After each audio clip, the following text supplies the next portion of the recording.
Good evening, everyone. Welcome to the Senior Registrar Forum for the month of February, Sri Lanka College of Internal Medicine.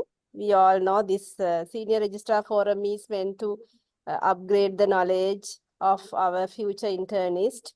Not only them, even the all the internists are listening to these forums. And we started this way back in 2022, and every month we will be having this kind of interesting talk. Today we will be talking about a very interesting and important topic, which is demystifying diagnostic dilemmas in connective tissue disorders. So our speaker kindly agreed to do it today. He's one Dr. Amal Thilakarathne, consultant in rheumatology and medical rehabilitation, DGS Matale. Thank you, Amal, for agreeing with that. And I would like to thank Dr. Himantha Athukorla, who is the one who recommended you as a speaker today. So without further ado, may I invite our president, Dr. Suranga Manilgama, to address the audience. Suranga, over to you. Thank you, Premali. Good evening, everyone. Warm welcome to the first Senior Registrar Forum of the Sri Lanka College of Internal Medicine for the year 2024. And this is my official welcome of our esteemed associate members of the college, who are the senior registrars of the internal medicine. So you are the future pillars of the of our healthcare as leaders in internal medicine. So this year, you may know our team of SLCIM is envisioning the future, empowering the physicians. So we must strive to match the standards of developed nations in advancing healthcare by integrating technology and artificial intelligence into our day-to-day medical practices. So the future growth of the field of internal medicine under your care and your guidance and the leadership, and empowering the future generation is well under our theme of this year. So as the president, I cordially invite you to share your suggestions and valuable comments to enhance our health system in Sri Lanka. And sharing your inputs is invaluable in shaping the future of the medicine in our country. And if you have not taken the membership yet, I respectfully invite you to join hands with SLCIM. It is an easy task where you visit the website slcim.lk and click on the membership and scroll on how to become a member, and then fill the online form, and then you can get the membership. So move on to the today's proceedings. Our topic for today is demystifying diagnostic dilemmas of connective tissue diseases, and it is a timely topic in this medical world of changing nomenclature. So I sincerely thank Dr. Amal Thilakarathne, a consultant in rheumatology, for sharing his insights with us today. And we'll get ready for an insightful session ahead. I thank Dr. Priyamali Jayasekara for the consistency and untiring effort in coordinating SR Forum since last few years. And I appreciate the technical support given by the GETS Pharma. And finally, I thank all of you for joining with us today. Thank you. And over to you, Amal. Yes. Thank you very much for those kind words of introduction, Dr. Jayasekara and Dr. Manilgama. Hope everybody can hear me clearly, isn't it? Yes, we can hear you. Yes. Good evening, and everyone. Can see the slides. You can see my slides as well, isn't it? Yes. Yes, thank you very much. This evening, I'll be talking on connective tissue diseases, where I would try to demystify the diagnostic dilemmas. So,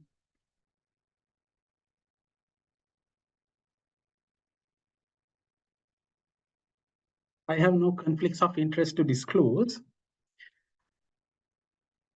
Connective tissue diseases are a multi-system disease with varying mortality and morbidity, with autoimmune basis.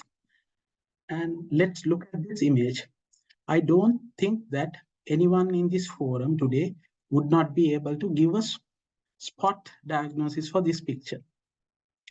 Speckled leukoderma, perhaps a big nose, telangiectasia and microstomia are quite evident here.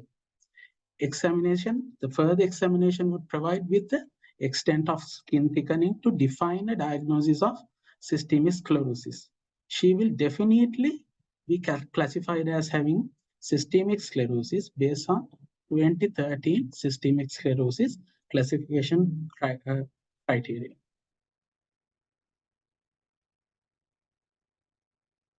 However, at this point, in her case, we would be mainly focusing on the damage control in her. She may have already developed extensive skin thickening and fibrosis, pulmonary hypertension, or interstitial lung disease. Perhaps we might have missed the early warnings. Therapeutic options that we have tried might have been subtherapeutic or refractory. So it would have been perfect if we could have made the diagnosis at the early phase when she first developed finger swelling or Raynaud's symptoms with the assistance of perhaps nail fold capillaroscopy or a widespread autoimmune antibody profile and a skin biopsy. Changes developed during the early edematous phase could have been reversed to a great extent, leading to better outcome. But in her case, when the fibrosis sets in, we might not be able to reverse the pathologies which have taken place. But unfortunately, making an early diagnosis in connective tissue diseases might not be possible in many cases due to the heterogeneity of clinical manifestations. Therefore, an early diagnosis and early initiation of treatment would help us to nip it in the bud before roots and branches go bigger or stronger.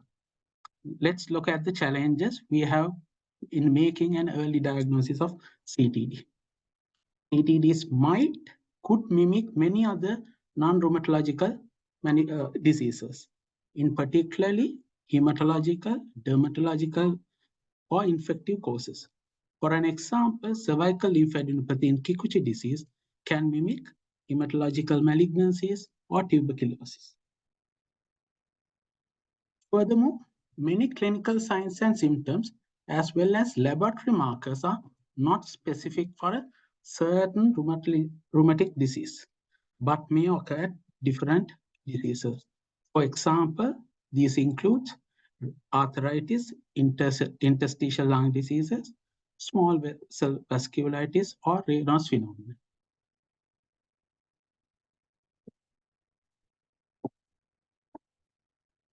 Even the antibody profiles, ANA, rheumatoid factor, anti-Rho, anti-La can be non-specific.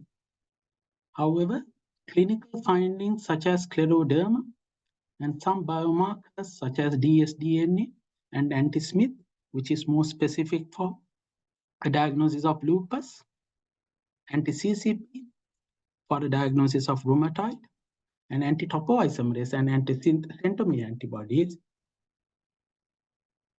in case of diffuse and limited systemic sclerosis have a relatively high specificity for the corresponding diseases.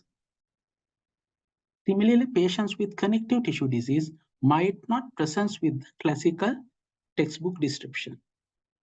And their presentation, as I said earlier, might be heterogeneous, making a diagnosis a challenge. Do not expect to see the male rash in every lupus case or heliotrope rash in every dermatomyositis case. Therefore, this talk will mainly highlight on the principles of diagnostic aspects, which would facilitate a better understanding of the disease, paving the way for an appropriate timely diagnosis. So in this talk, I would be mainly talking about the evolution of the connective tissue disease and would try to see the difference between a diagnostic and a classification criteria. Would try my best to simplify some of the terminology. And we'll look into the place of ANA, and also, if time permits, would just touch on CTD mimics, mainly on arthralgias. So to begin with, moving on to evolution of CTDs, based on the effects of genetic factors, hormonal factors, and environmental factors, generally a process of autoimmunity commences, which leads to the development of serological positivity, clinical symptoms. If these two gets together and fulfills, or rather patient might fit into a diagnosis of a connective tissue disease, and they are defined as a definitive CTD.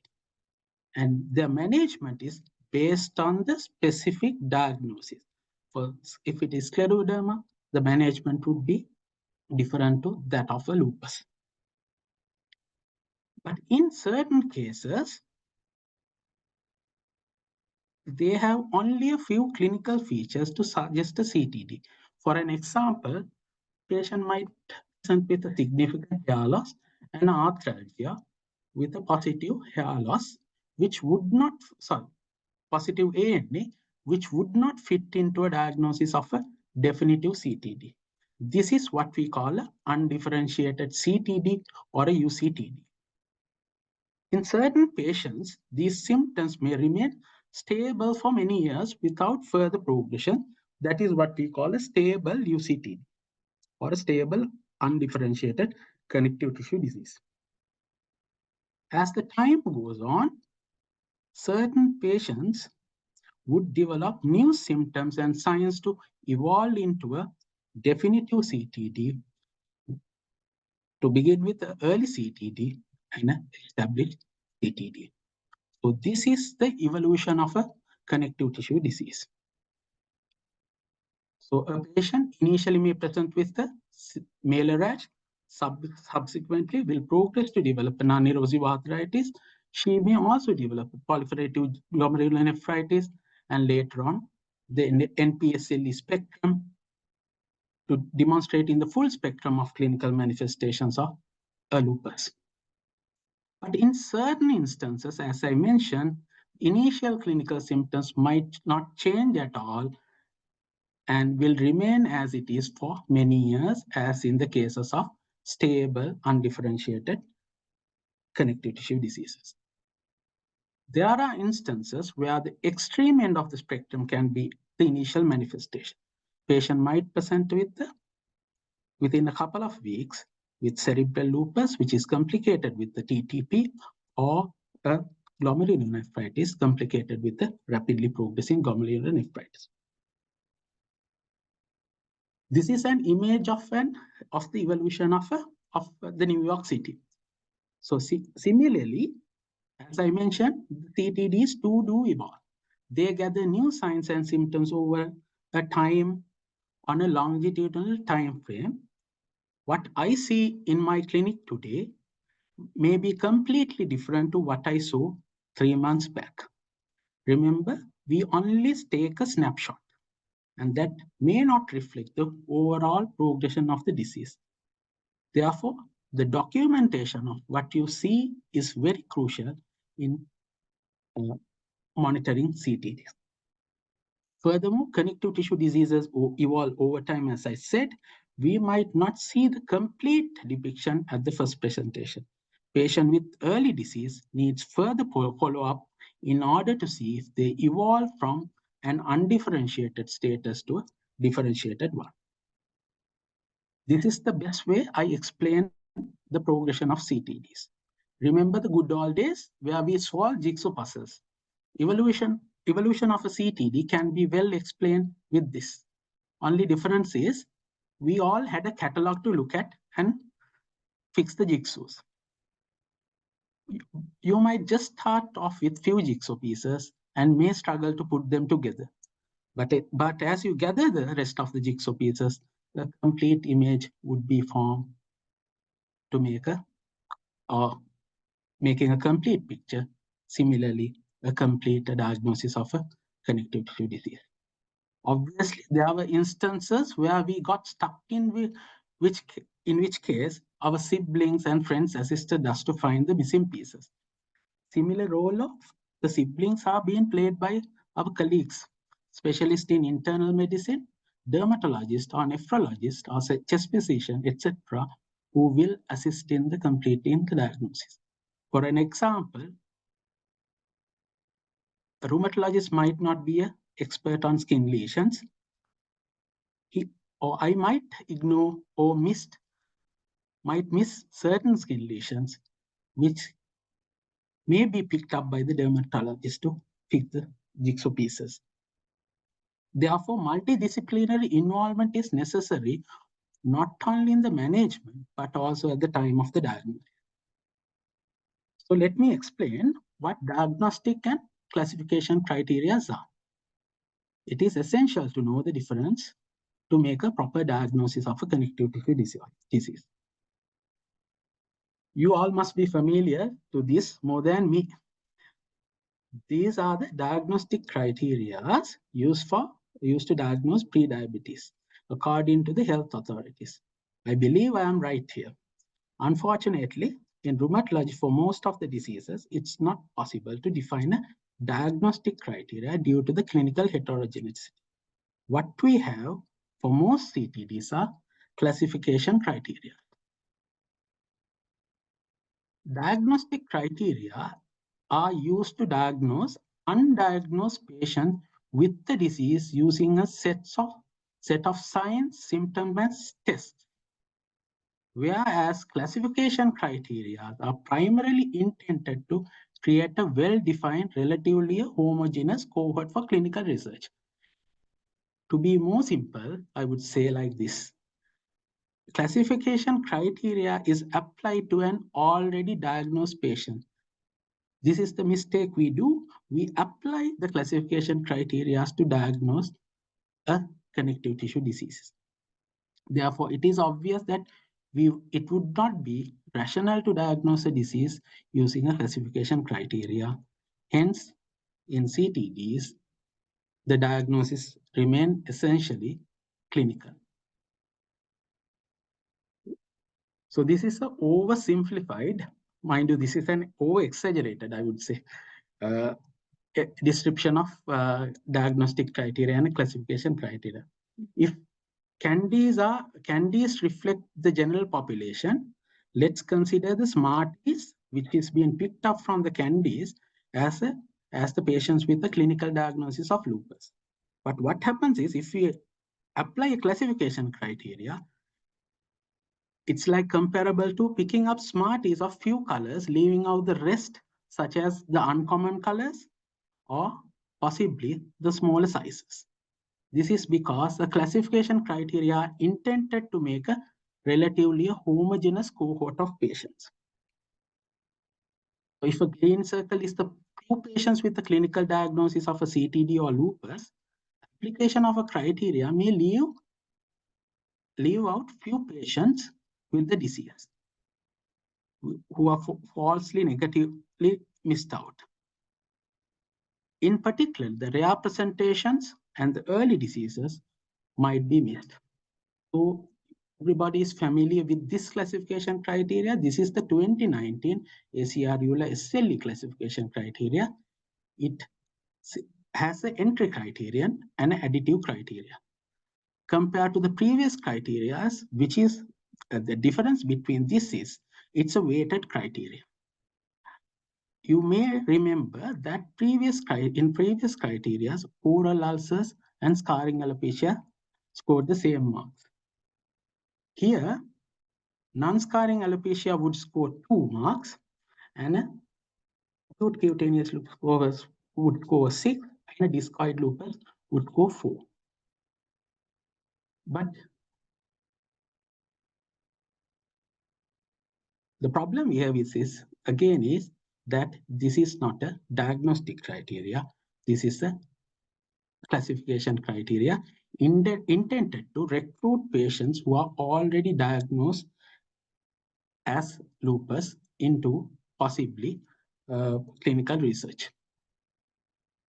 Let's look at the cases. A 40-year-old female with a hair loss who had strongly positive lupus serology with no other clinical features reported on recurrent vomiting was initially labeled psychological or malingering. Further investigations revealed a delayed gastric emptying with a possible autonomic neuropathy.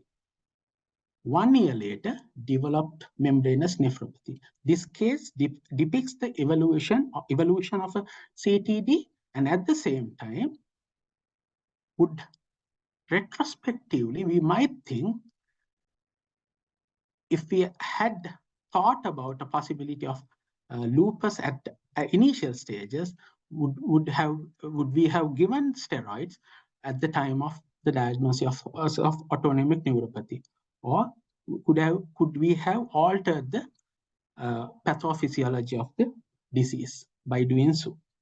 But due to the application of classification criteria, we had to wait for another 1 year to start on immunosuppressive treatment.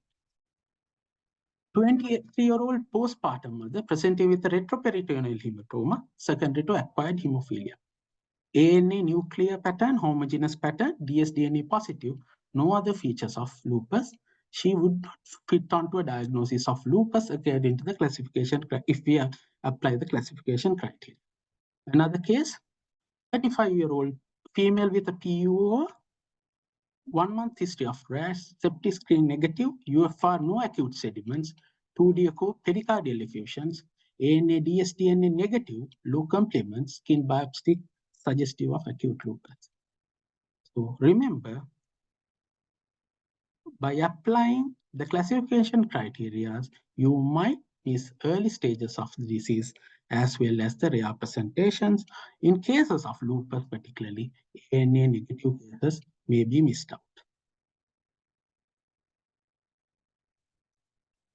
So now I'll define what undifferentiated connective tissue diseases and overlap and mixed connective tissue disease. So undifferentiated CTDs are unclassifiable systemic autoimmune diseases which share clinical and serological manifestations with definite connective tissue disease, but not fulfilling any of the existing classification criteria. That is, they would not fit onto a diagnosis of either Sjogren's, systemic lupus, scleroderma, inflammatory myositis, or MCTT. 50% of systemic autoimmune diseases at the onset have undifferentiated profile. This is very important because most of these people would not go to a rheumatologist, would go to a general physician, internal medicine practitioner, unless they have joint symptoms. Most are females in 3rd and 4th decades of life. Up to 40% of UCDT patients evolve into a defined CTD during the first year, especially within the first 2 to 3 years from the initial diagnosis. So to make a diagnosis of UCDT, you have to have at least one clinical manifestation of a connective tissue disease occurring with a positive ANA at 2 different measures with a disease duration of 3 years. So as I mentioned, undifferentiated CTD would not fit onto a diagnosis of any of these, and they would have 2 features of either one, and they might evolve into any of the diseases over time, or might remain stable for years. What are the common symptoms of an undifferentiated CTD? Raynaud, unexplained non-erosive symmetrical polyarthritis, and Zika symptoms are the commonest symptoms.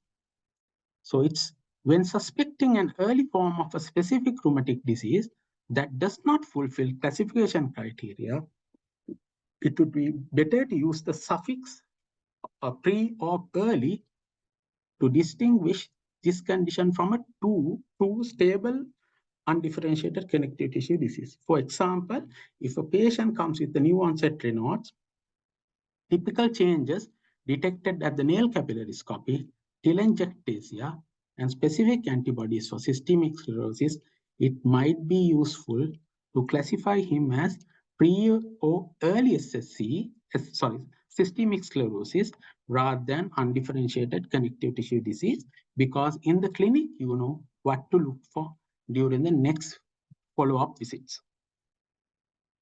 So this other thing is, do not define undifferentiated arthritis as undifferentiated CTDs, because 70% of undifferentiated arthritis would go into fulfill classification criteria in 93% of the people in 3 years follow-up. Undifferentiated arthritis might evolve into a defined connective tissue disease in only a minority of patients, that is less than 10%. So what is an overlap? The overlap syndrome is defined as an entity that satisfies the classification criteria of at least 2 connective tissue diseases occurring at the same time or at different times in the same patient. So let's say a patient is there, she should ideally fits into a diagnosis of systemic sclerosis and independently to a diagnosis of SLD to say it's an overlap syndrome. Then what is an mixed connective tissue disease? It's a distinct rheumatic disorder where manifestation of the diseases come from systemic sclerosis, inflammatory myositis, lupus, rheumatoid arthritis. The characteristic thing is the presence of UNRNP antibodies. There are several criteria to define MCDTs, but these criteria for me are mainly more confusing. So if I look at the nice criteria developed in Japan, the 2019 criteria, which is an extension of Tsukawa criteria, which would sort of demystify the issues you come across in MCDT. So this is the new criteria I'm talking about. This criteria would look into common manifestations, which includes Raynaud symptoms and puffy fingers. The immunological manifestations, they only mentions about a positive UNRNP, and they don't want the higher titers of UNRNP as in the other cases of other criteria. Characteristic organ involvements they describe, which includes pulmonary arterial hypertension, aseptic meningitis, and trigeminal neuropathy. And then there are overlapping manifestations for each of the 3 diseases: systemic lupus, systemic sclerosis, and polymyositis.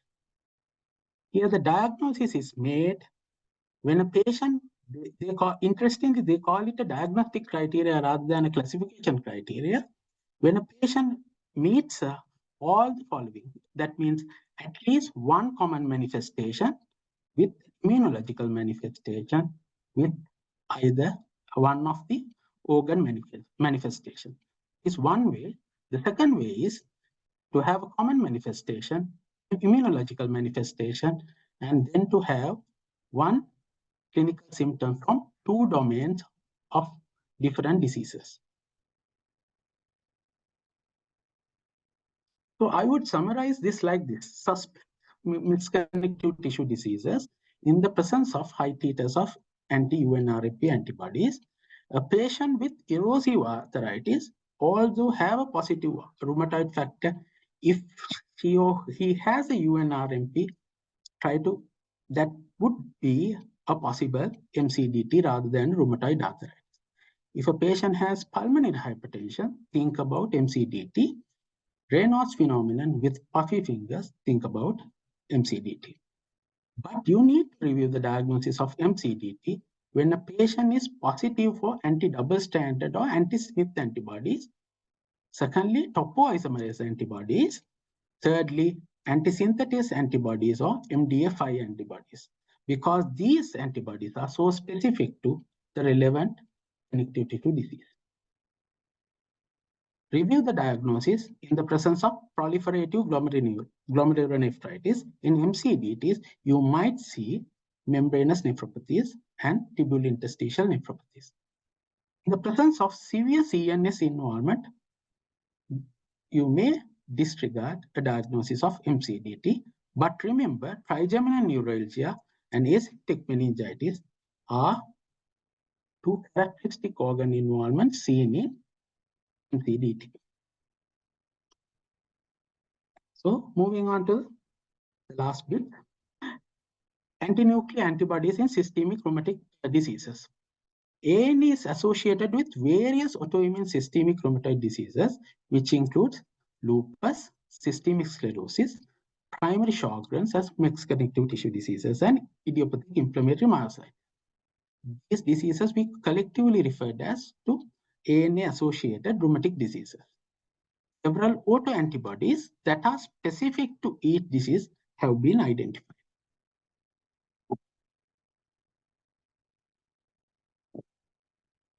So the gold standard approach to screening for ANA in a rheumatic disease is to detect via indirect immunofluorescence assays using human epithelial type 2 cells or HEP2 method. In case of a positive ANA, you would follow up with testing performed to identify the specific autoantibody. However, what we need to remember is HEP2 method is laborious, necessitates skilled operators, and has a high inter-observer variability and a low specificity. There are 29 ANA patterns recognized by the International Consensus on ANA Patterns, or ICAP in 2021. They are divided into nuclear pattern, cytoplasmic pattern, and mitotic pattern. I, of course, don't remember all these patterns. I get the help of immunologists if I am in doubt.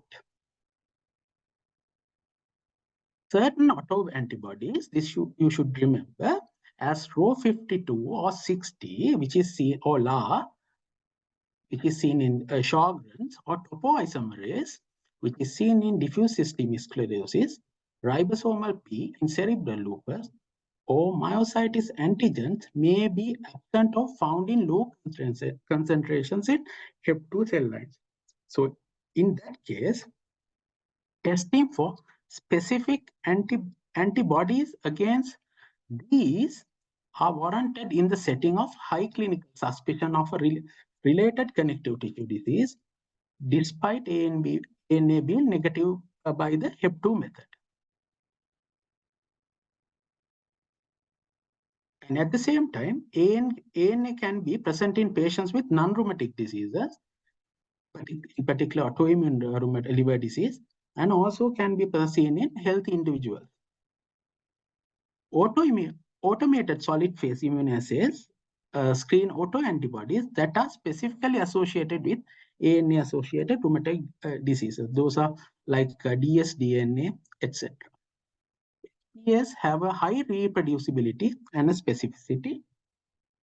Now, what we need to remember is ANA positivity at a theta of more than 1/80 by HEP2 IIF or an equivalent positive test by SPA at least once was confirmed as a new entry criterion for the 2019 SLE classification criteria. There are problems with that definition, which I would be talking on later with the ANA report. So now the question is, what is a significant ANA theta? Is it 1/160 or 1/180? What we need to remember is, if we look at the ANA at a dilution of 1/160 and abnormal ANA test results is at a theta at which less than 5% of the serum samples from healthy individuals yields a positive result. That is, at 1/160, there would be less than 5% of normal people who would have a ANA of that theta. But if we make it 1/80, there would be 15% of normal people who would come as having a positive ANA. If it is 1/40, 30%, including, we don't know, myself and you all, might have a positive ANA.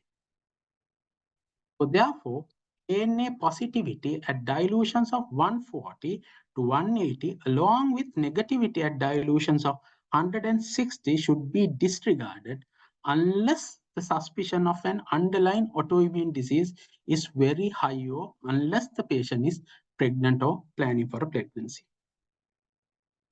So Allergy and Immunology Society of Sri Lanka, in collaboration with the three colleges, that is Rheumatology, Pulmonology and College, and the Dermatology, formulated the following ANA reporting guidelines in 2019. You might not be aware of this, but this is how the reporting goes on now. IIF should be the gold standard method in testing. This indirect immunoassays are the gold standard of testing ANAs in Sri Lankan setup, and it's not ELISA. The screening dilution of 1/80 for reporting ANA should be done, and if upon request, they might or they need to do dilution up to 1/2560. If ANA is positive, always they will have to report according to the nuclear, mitotic, and cytoplasmic patterns.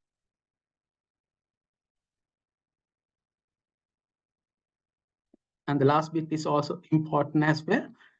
All request forms should carry the signature and rubber stamp of the requesting specialist, and also must give a brief clinical history and the suspected clinical diagnosis. I'm not sure how many of us do that. And in the meantime, ANA immunofluorescence staining patterns give a specific pattern to suggest the possible specific autoantibodies aid in the diagnosis of CTDs. Now let's look at some of the few common patterns. Now in systemic lupus, what you would see is nuclear homogeneous pattern. If a patient comes, if you suspect SLE and the pattern comes as nuclear homogeneous, that is like patient is likely to have a dsDNA antibody. Likewise, Sjogren's, if you see a nuclear fine speckle pattern, the patient is likely to have a Rho60 or a La antibody. Systemic sclerosis have several patterns, as well as idiopathic inflammatory myositis. And in what you see, mixed connective tissue disease is a nuclear large coarse speckle pattern, which may be suggestive of UNRMT. So likewise, each antibody has a specific nuclear staining pattern and a cytoplasmic staining pattern according to the type of antibody. One important thing is this one, isolation of DFS 70. This is rarely seen in ANA-associated rheumatic diseases, and this is what you see in the normal healthy individuals. So by looking at the pattern, if it is a DFS 70 pattern, you might disregard the ANA report. However, ANA reports may make our lives complicated at certain instances. Let's take a look at few ANA reports. Please ignore the embossed seals. This is due to my ignorance on IT. I was not able to take off the embossed seal. If I would appreciate if someone can point out the shortcomings in this ANA report. Anybody? So this is the ANA report which says anti-nuclear antibody T, cytoplasmic antibody, anti-mitotic antibody. Anybody, please? Yes, in the absence, I would say this should be mentioned as a pattern, not as anti-nuclear antibody titer, and it should be the, remember, you need to report as nuclear, cytoplasmic, and mitotic pattern. This itself questions the reliability of the test or of the report. This is an ANA report of a young girl presenting with Raynaud's symptoms. Any comments here? So she has a mitotic pattern with mid-body staining pattern, that is AC27 pattern. If you look at, go into the textbook or the graphs, these antibodies are associated with Raynaud's symptoms and progressive systemic sclerosis. Now here, he had undergone a dsDNA as well. Now, is it appropriate? Now, remember, somebody thinks you just requested AN as ANA, you would not get the pattern. So in that case, the ANA would be positive, and you might if the pattern was not recognized, one may unreasonably apply the Euler entry criteria for this patient, whereas her clinical symptoms are more suggestive of a diffuse systemic sclerosis. We might include her into the Euler entry criteria through Euler entry criteria and would try whether to see if she fits onto a diagnosis of lupus. And in her case, requesting for dsDNA is inappropriate. What she probably needs is screening for diffuse systemic sclerosis. This is why what I mentioned. So Euler entry criteria does not specify the pattern. This is a point you might miss.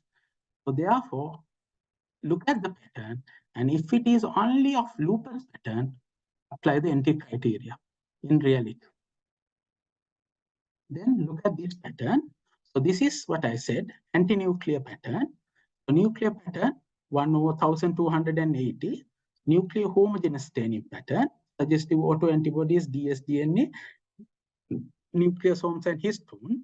So this is a patient of a classical description of a lupus pattern of antibodies. So she warrants a dsDNA testing.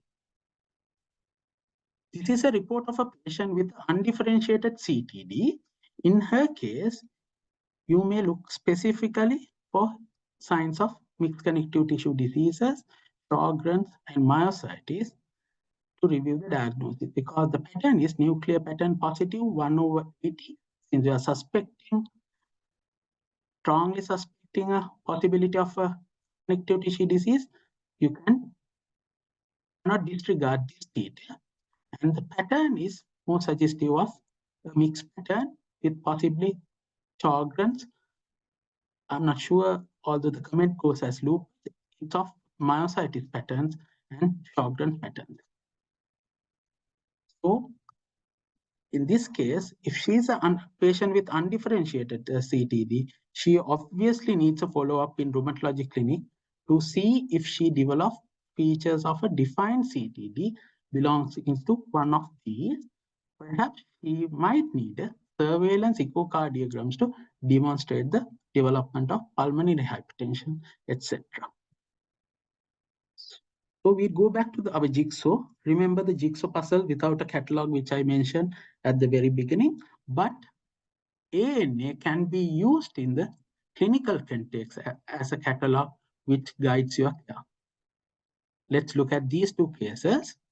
This is a patient with a clear diagnosis of dermatomyositis. You can appreciate the heliotrope rash, V sign, and also the Gottron papules and ragged nail cuticles. So the ANA pattern was fine speckle pattern, and the myositis panel isolated MI2 pattern, and that I know that she is more steroid responsive and rituximab responsive. The ILD incidence is less, and the malignancy risk is less. So I would not screen for malignancies in her, and I would not screen her for the presence of ILDs, and she would just I will be starting her on steroids and escalate the treatment accordingly. So this is where ANA with the pattern and the specific antibodies are quite useful. In contrast, this is a myositis patient who presented with reverse Gottron. So you would see that these are sort of pigmentations in the palm space. So this is a classic MDF5 variant where she had an ANA cytoplasmic pattern and MDF5 was isolated, and we would not be focusing more on myopathy part here because most of these people would have amyotrophic dermatomyositis.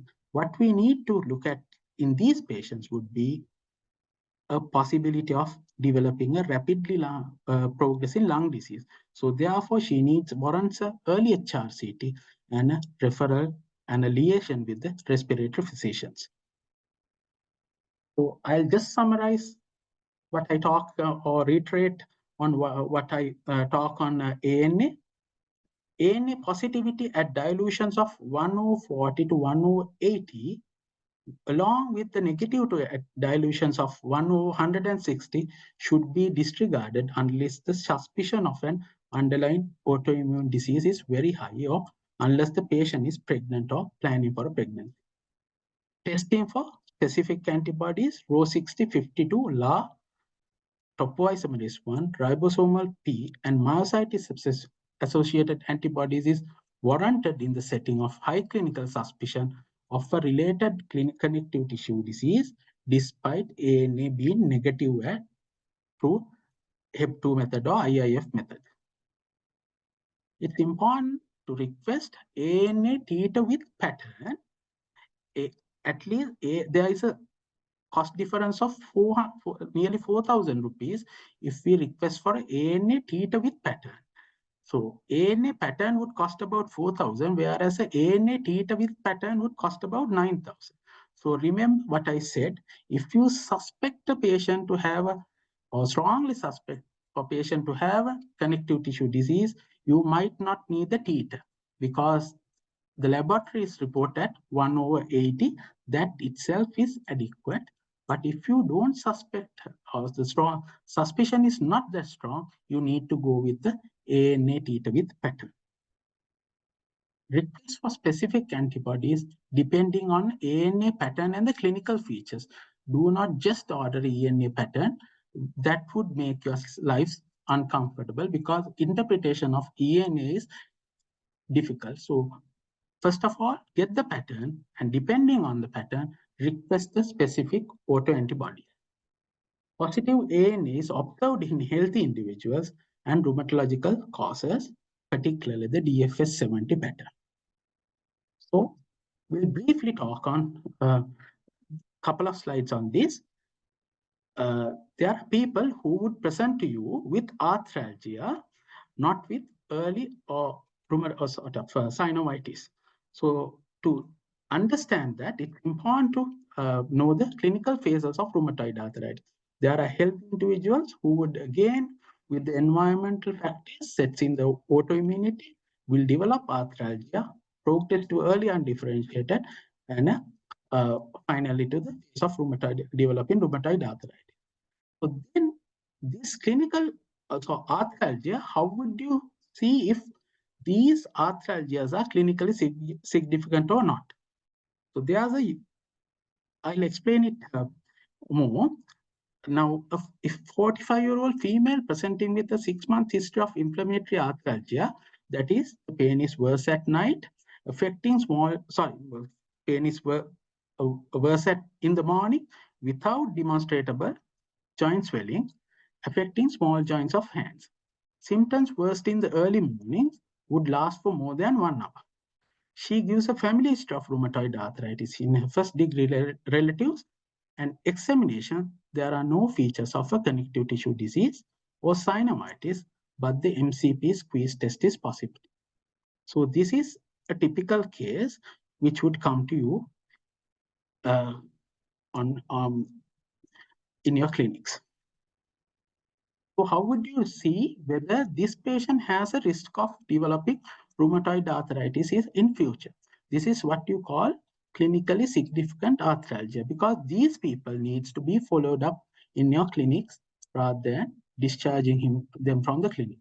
So if the joint symptoms are of recent duration within the 1 year, symptoms located in the MCP joints, duration of morning stiffness is more than 60, most severe symptoms presenting in the early morning, and if there are first-degree relatives with rheumatoid arthritis, you need to suspect a possibility of a clinically significant arthralgia. And also, if the patient has difficulties in making a fist and having a positive squeeze test, you need to suspect of him having a clinically significant arthralgia. Inflammatory arthritis is suggested by positive MCP and MTP squeeze test. This has been used to identify patients at risk of developing rheumatoid arthritis, according to a study by Paul Embrian et al. So just to touch on fibromyalgia, basically the previous criteria for fibromyalgia is easy to remember. because this might mimics, there might be a diagnosis of polyarthralgia, which actually is a fibromyalgia. 1990 criteria, you look at a symptom duration of more than 3 months, and the patient should demonstrate more than 11 tender points out of 18 where you looked at. And now the diagnostic criteria is more complicated, where you would be looking at a widespread pain index, generalized pain syndromes, and also symptoms of severity score. But if you make a diagnosis of fibromyalgia, make sure that you rule out sinister pathologies like hematological malignancies, etc. And also, this might mimic early stages of undifferentiated connective tissue diseases. Take-home messages are, in most instances, CTD diagnosis remains clinical, supported by laboratory investigations. Fulfillment of classifications criteria are not essential. Connective tissue disease evolve over time. Undifferentiated CTDs, therefore, needs regular follow-up. Any positivity at dilutions of 1040 to 1080, along with negative to dilations of 160, should be disregarded unless the suspicion of an underlying autoimmune disease is very high, or unless the patient is pregnant or planning for a pregnancy. So I would like to thank the President and the Council of the Sri Lanka College of Internal Medicine for inviting me to give this talk, and hope I have demystified some of the dilemmas in diagnosing CTDs. Thank you very much. Thank you, Amal. There's one question here, and I think our audience can type their questions in the chat box. You can answer this. I think you have almost answers, but I think you can see the question. Yes, this point I answered in my ANA interpretations, because ANA negative in most cases, because they have a low specificity in the HEP2 method. So therefore, if you are suspecting inflammatory myositis, you can disregard the negative ANA and straight away go for the specific antibody testing.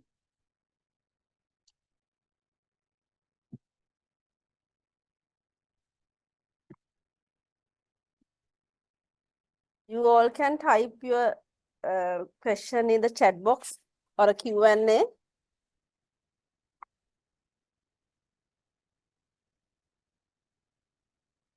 Seems that they have understood, because you have explained this very well, and actually you demystified it. We understood it, like the very complex thing you explain in a very simple manner. I think I agree with Himantha that you are the best person to talk about this. So you should thank him, not only you as well as Himantha. So Priyamali, yeah. can I ask a question? Yeah, yes. Yes. Amal, Yes. first case you talk about 40-year-old female initially coming with hair loss and positive lupus antibodies. And you that was, yes. Give me a second. I'll go back to that one. That was actually, I didn't mention, that was the Afro-Caribbean lady, which I saw during my foreign placements. Yes. Now this one.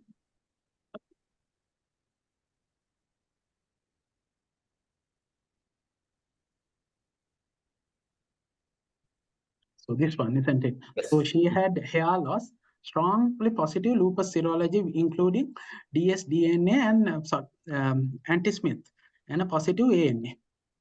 Yes. So that patient, patient was diagnosed to have rheumatological diseases later in the life, after about 1 year. So do you Yes. recommend, so at the beginning, so you mentioned if we have started steroid, we may have reduce the now progression of the disease. this thing would come because we are sticking on to the classification criteria. If she is a possibility of a lupus serology, and if we think about autoimmune neuropathy as a possible manifestation, we have a bit of a inertia to include that autoimmune, because there are other causes of autonomic neuropathies involved. So I'm not sure whether if we started in a Sri Lankan setup, I would have tried on a steroid. But in I can remember in UK there was inertia to start commence on steroids and DMARS just because she did not had sufficient grounds to did not have sufficient grounds to make a diagnosis of lupus. So we were running behind finding the other causes of for autonomic neuropathy. So I would go for a trial of steroids and see if she develops sort of in certain instances we do that, isn't it? We go for if sinister causes are excluded, we might try a trial of steroids of low to moderate doses and see if they respond, and depending on that we would progress. But in her case, we all had to wait for 1 year until she develops a membranous nephropathy to make a diagnosis of lupus. Yeah, one more question. So what is the role of anti-CCP antibody in making the diagnosis of rheumatoid arthritis, and what is the specificity and specificity Yes, of it's more than 95% for specificity, but actually in my practice I have not requested anti-CCP for ages, because now diagnosis of rheumatoid arthritis, obviously if you get an anti-CCP, there would be the cost is high. That would indicate that the patient would have a erosive arthritis, more likely to have erosive arthritis. That's one thing. But only thing is nowadays we all go by this thing called early. The key to identifying early inflammatory arthritis is getting inflammatory symptoms right. That is, the patient gets more symptoms on the morning, and then you don't need to wait till he classifies all the symptoms. Then we might go for ultrasound scan to demonstrate the presence of synovitis with grayscale changes and positive power Doppler signals. With that, you might start on the treatment even if the categorization is seronegative or rheumatoid factor is negative. So generally go by the symptoms, but given the cost of anti-CCP, I rarely do it. Thank you. Thank you, Amal. There are another 2 questions, if you can just quickly answer this. Yes, a very high ANA supports the diagnosis of MPDT in practice. No, it's not. You need to have a high titer of UNRMP in the previous criteria, but in 2019 criteria, you don't need to have high titer. You can just go by the presence of positive UNRMP with the other criterions. If it fulfills the sort of ticks all the boxes, that would give a diagnosis of a MCDT. Explain ANT negative the path diagnosed in SLE. What are the criteria we should stick to? There is no such thing called ANA negative pathway in diagnosing SLE. What I do is, even patient has strongly positive features suggestive of lupus, even if the ANA negative, I would sort of if the lab is unreliable, I would repeat it with a reliable laboratory, and then would, based on the clinical features, would start on treatment. And the other thing is with the ANA negativity, it's important that you always look at the reliability of the ANA report before coming to a conclusion of the ANA negativity.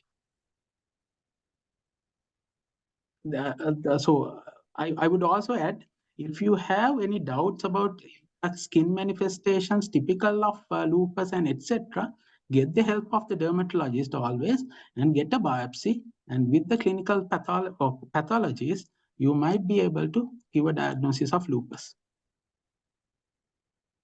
Thank you, Amal. Thank you very much for spending your valuable time on us, explaining simply the complex matter in simple way. And I would like to thank Mr. Dishan Pereira, who is supporting us with this SR forum over the years, and the Gets Pharma for sponsoring the event.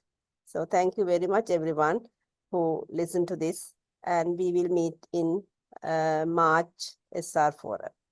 Have a very good night. Okay, thank you very much. Bye.